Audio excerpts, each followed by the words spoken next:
देवी,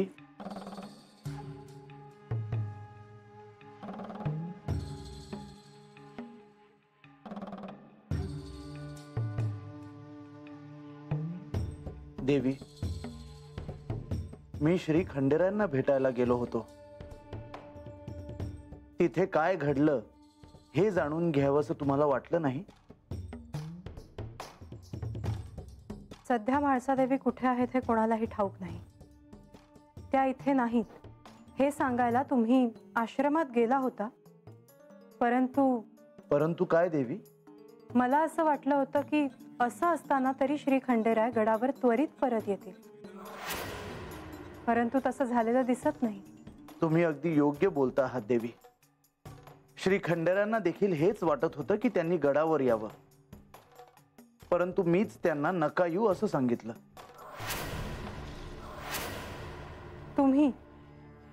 तुम्ही त्यांना असं सांगितलं? हो. आणि असं का? कारण देवी गडावर नाहीत हे अद्याप आपण सोडून कुणालाही ज्ञात नाही. जर श्री खंडेराय गडावर आले आणि ही वार्ता सर्वदूर पसरली तर काय होईल सांगता येत नाही. देवी, ही गोष्ट आपल्यालाही न कळणं हे काही साधं नव्हे आणि हे ध्यानात ठेवणं आवश्यक आहे. आता ह्यातून मार्ग काय? देवी, मी नेवासेला सेवक पाठवले आहेत. श्री म्हाळसादेवी नेवासेला गेल्या आहेत की नाही ही बातमी गुप्तचर आपल्याला लवकरच देतील. अहो, परंतु देवी, हे कुणालाही कळणार नाही. तुम्ही निश्चिंत राहा. तरीही श्री खंडेरायांनी यावं असंच मला वाटत होतं.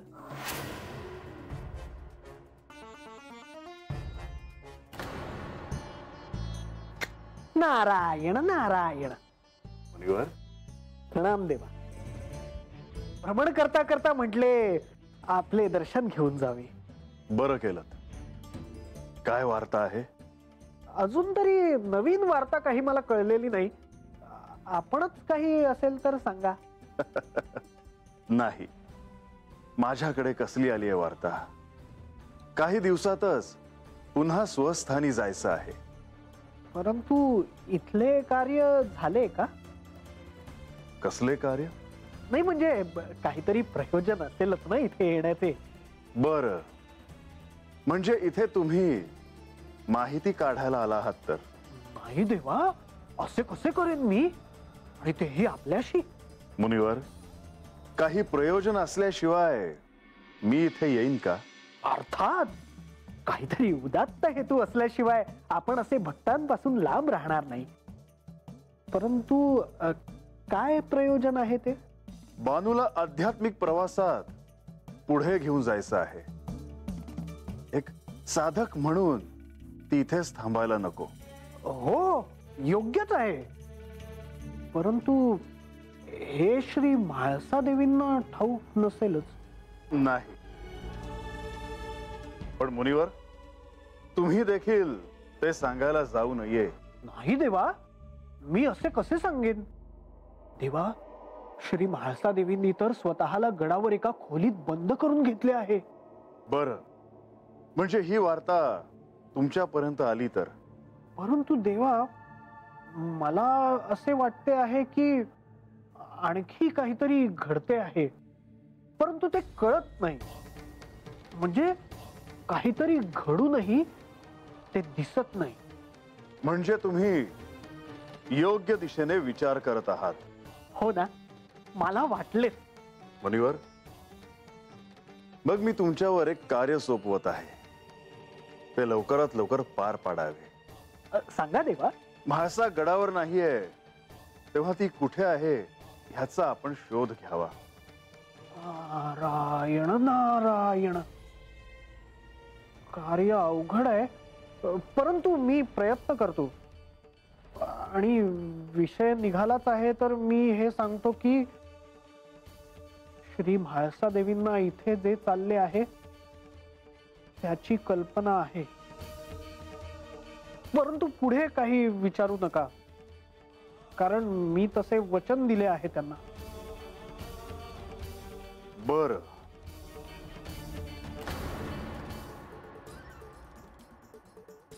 आपलं जेजुरीची सर नाही बघ कशाला. पण काय करणार. मला एक कळना, आपण हता आलोय कशा पायी. कशा पायी म्हणजे देवाची सेवा कराया, त्यासनी काय हवं काय नग ते बघाया. अरे तसं नाही र, ते मला बी ठाव आहे, पण आपलं देव आणि बानूबाई हता आलेत कशा पायी. अरे ते आता मला बी कळणं झाले. अरे देवानी सांगितलं असता तर एका रात्रीत असला आश्रम उभा केला असता. अजून किती दिवस थांबावं लागणार र. का बायकोची आठवण येते वय. अरे तसं नाही र, आपली जेजुरी सोडून कुठं कर्म ना बघ. अरे आता मला बी तसंच वाटतंय, पण कुणाला सांगणार. आणि देवाला सोडून मला काही जायचं नाही बाबा कुठं. एक विचारू का. अरे विचार की. ती म्हातारी बाई आहे ना, ती एवढ्या चौकशा कशा पायी करते रे. अरे म्हातार माणूस ते चालायचं नाही, पण लई बारीक सारीक चौकशा करतय बघ. तिला ना काहीतरी पाहिजे असणार. अरे काहीतरीच बोलतेस तू. आश्रमातल्या लहान पोरांनी शिकवीत असते ती. आता तिचं वय झालं, तिला काय पाहिजे असणार. नाही, येळ आली की बरोबर समजल बघ तुला. ते जाऊ दे. अरे पर आपल्या म्हाळसा देवींचं कसं होणार. गेल्यावर हाय तंटा. अरे पर त्या आधी बाहेर तर यायला पाहिजेत. अरे देव गेलं की येत्याल बाहेर. वय नाहीतर असं व्हायचं की आपण जायचो आणि देवी राज्यकारभार बघत असायच्या. अरे बाबा तसं झालं तर चालल, पण गेल्यावर बानूबाईंवर राग काढणारच त्या. अरे हे नाही सांगितलंच तरी चालेल, हे तर होणारच आहे. बघू काय होतंय ते. मी तर प्रार्थना करतो आहे की आपल्याला हातनं लवकर घरला जायला मिळावं. वय चल. अरे आजा, किती वेळ असा उभा आहेस आणि कुणाची वाट बघतोय. अगं बानूला बघतो या, ती येताना दिसली तर. ए अरे आता कशी येईल ती. अरे तूच बनला होतास ना, तर कालच्याला देवीने स्वतःला कोंडून घेतलं हाय. आता हे तर देवास्ती कळाल्यावर ते तर थांबणारच होय. अरे होय की, पर परदानजी गेल्यात म्हण. ते सांगतील त्यासनी आणि ठरवत्याल. तो नग काळजी करूच. आज्याचा असंच आहे, एक गोष्ट लक्षात घेतली ना तर त्याचाच विचार करत राहतो या. अरे पर हत विचार करून काय होणार आहे का. हा बानूला जावा याचं तेव्हा ती येईलच की. ए आजा ये, आता ये ये ये ये. तुम्ही काय करू जेवायला.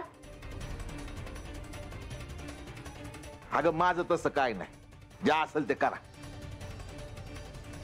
आजा माझ्या डोसक्यात एक विचार आलाय. तर त्यो काय. नाही, असं म्हणतात का म्हाळसे देवीने स्वतःला कोंडून घेतलंय आणि त्या एकल्याच राहत्यात. पर त्या गडावरच आहेत, हे कशावरून.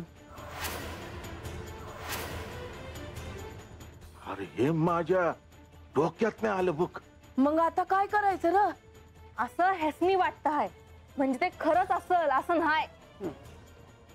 अरे पण असं असेल तर कुठं गेल्या असतील देवी.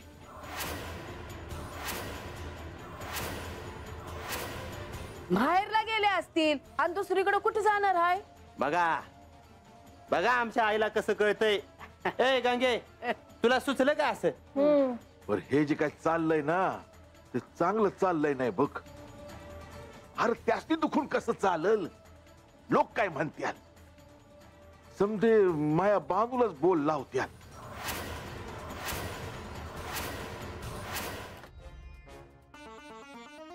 माझं देवांसंग लगीन झालं, तर देवांची वाट बघण्यातच माझं दिस जाते. म्हणून माझी इच्छा होती का आम्ही दोघांनी कुठंतरी बाहेर जावं.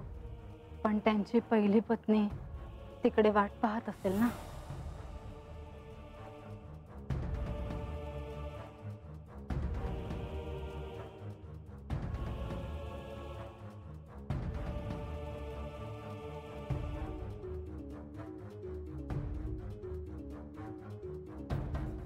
बानू, तेव्हा तुम्ही कधी आला सर? मला ठावच नाही पडलं बघा. मी आलेच. बानू,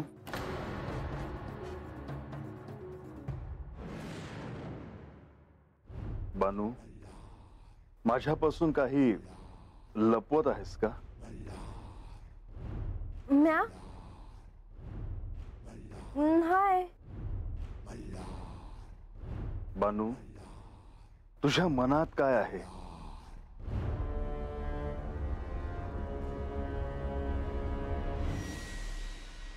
काय बी नाही देवा. मला तुझ्या डोळ्यात स्पष्टपणे असं दिसतंय की काहीतरी विचार तुला अस्वस्थ करत आहे. बानू, मला नाही सांगणार? तेव्हा आता तुम्ही म्हणतायसा म्हणून मी तुम्हाला सांगते. तेव्हा आपण जेजुरीतनं हात आलो तर मला वाटलं होतं का हात तरी मला तुमच्या संग येळ मिळेल. परत पण काय बानू? हात आल्या धरणं बघते आहे मी. त्या आश्रमातली म्हातारी मला धड बसू देईना बघा. समध्यात काय बाय सांगत असतात मला. बानू, काय झालं? तुला राग येईल असं काही त्या बोलल्या का? देवा, त्या उगा जरा जास्तच बोलतात असं नाही वाटत होय तुम्हासनी? बानू, त्या वृद्ध आहेत, त्यामुळे वृद्धकाळामुळे असं होणं हे स्वाभाविक आहे. होय की, मी कुठं नाही म्हणले. आता वस्तीवर बी आबा आहेच की. तो बी समध्यासनी सांगत असते का हे करा ते करा, असं करा तसं करा. मला कळतेय की, पण माझ्या संसारामध्ये किती ध्यान द्यावं म्हणते म्या. मला ठाऊक आहे की त्या अधिकच परखड आहेत, स्पष्ट आहेत. पण त्या जरी काही बोलल्या तरी तू त्यांना रागावून बोलू नये असं मला वाटतं. नाहीच बोलले म्या त्यासनी, पण बोलणं बी लागतं की मनाला. आणि म्या काही गपच बसून राहायचं होय? संयम ठेव मनावर. हे हायच तेव्हा. पर खरं सांगू का, मला नाही असं गप बसता येईल. फाड फाड बोलले असते मी त्यास. पर त्यांचं वय झालं हाय म्हणून मी काय जास्त बोलले नाही त्यास. देवा मला म्हणत होत्या का म्हाळसाताई तर जेजुरी गडावर वाट बघत असत्याल देवांची. त्याचं काही वाटलं नाही होय तुला? मग मी बी म्हणलं चला माझ्या संग जेजुरीला, राहा माझ्या संग वाड्याव, म्हणजे तुम्हासनी बी कळल मला किती त्रास होतो हाय ते. बानू,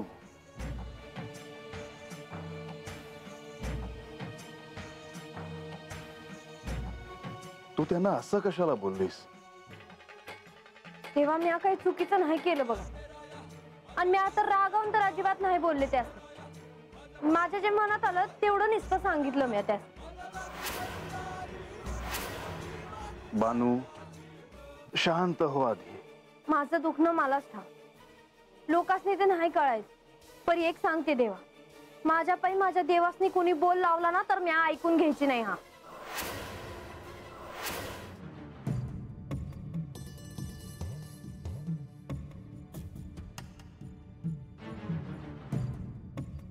बानू, मला कळतंय की ह्यावेळी तुझ्या मनात काय चाललं आहे ते. तुझा राग अयोग्य आहे असं मी नाही म्हणणार.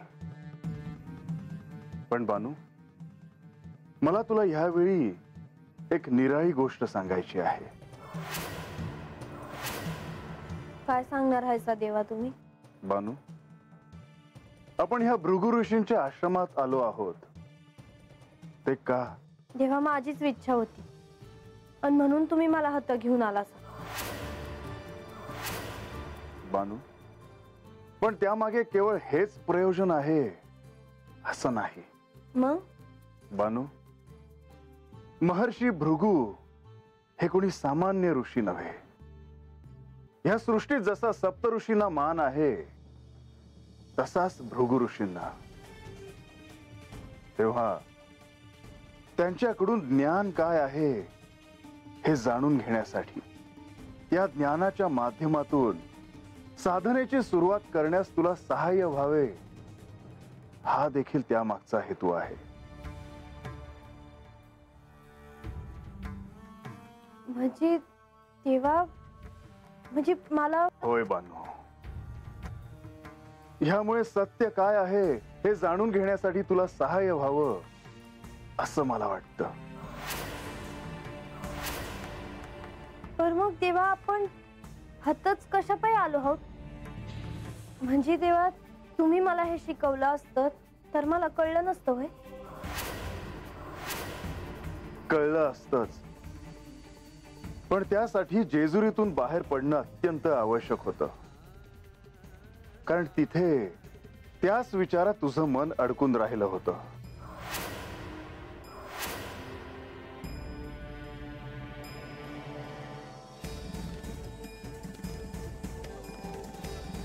महर्षी भृगूंच्या आश्रमात तुला ते ध्यान करता येईल. ज्ञानार्जनाच्या मार्गाबद्दल तुला जाणून घेता येईल. ज्ञान प्राप्त करण्याच्या साधनेचे महत्व ते देखील तुला जाणून घेता येईल. पण बानू, त्यासाठी मन शांत हवं. मनात कुठलाही दुसरा विचार नकोय. आणि ते जेजुरीत शक्य नव्हतं. तुम्ही सांगतायसा ते खरंच आहे देवा. किती बी विचार नाही करायचं म्हणलं तरी बी मनात ते विचार जात नाहीत बघा. बानू, सत्य काय आहे हे तुम्हा दोघींनाही माझ्यासाठी कळणं अत्यंत आवश्यक आहे. ह्या शिवलीलेत घडणाऱ्या प्रत्येक गोष्टी मागे काही संकेत आहेत. ते जाणून घेणे आवश्यक आहे. पण बानू, मनुष्य जन्मातील या संस्कार कार्यात तुम्ही इतक्या काही रममाण झाला आहात की सत्य काय आहे हे जाणून घेण्याची आवश्यकता जणू नाहीशी झाली आहे असं मला वाटू लागलं आहे. तसं नव्ह देवा. बानू, भृगु ऋषी तुला जे काही उपदेश करतील ते ध्यान देऊन श्रवण कर. तुला अनेक महत्वाच्या गोष्टी उमजत जातील, त्याकडे लक्ष दे. बानू, मला तुला अजून एक गोष्ट सांगायची आहे.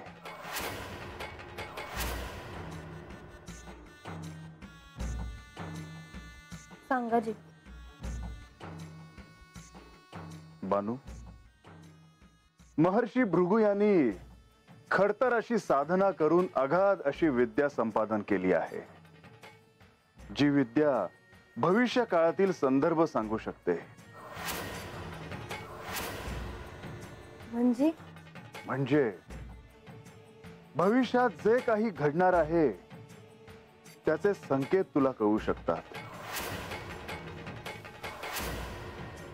म्हणजे ते मला सांगतील होय म्या कोण आहे ते? महर्षी भृगु तुला जे काही सांगतील ते ध्यान देऊन श्रवण कर. ते संकेत जाणून घेण्याचा प्रयत्न कर. तुझ्या साधनेमुळे त्याचे संदर्भ तुला कळू शकतील आणि तुला सत्यापर्यंत पोहोचण्याचा मार्ग देखील सापडू शकेल.